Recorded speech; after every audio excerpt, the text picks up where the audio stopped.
Hello guys, review of the movie Bhima starring Gopichand, Malavika Sharma, Priya Bhavani Shankar, directed by Harsha.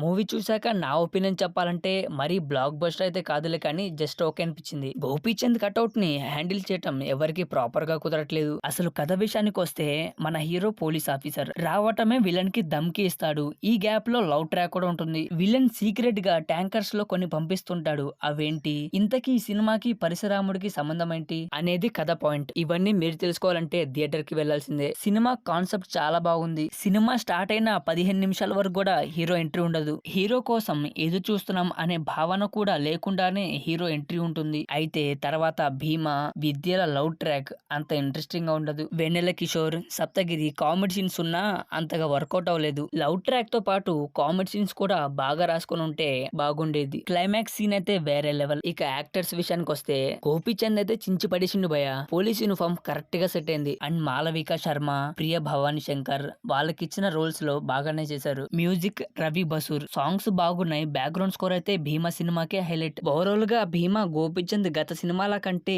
ఈ concept చాలా కొత్తది. Mass audience కి అయితే సినిమా ఖచ్చితంగా నచ్చుతుంది. సో గైస్, ఈ సినిమాకి నా రేటింగ్ 2.75. సినిమా అస్సలు బాగలేదని చెప్పట్లేదు. కొన్ని పోర్షన్స్ రొటీన్ గా కాకుండా కొంచెం కొత్తగా రాసుకొని ఉంటే బాగుండేది. సో గైస్, మరెన్నో రివ్యూస్ కోసం ఈ వీడియోని లైక్ చేసి మన ఛానల్ ని కొంచెం కష్టమైన సబ్స్క్రైబ్ చేసుకోండి.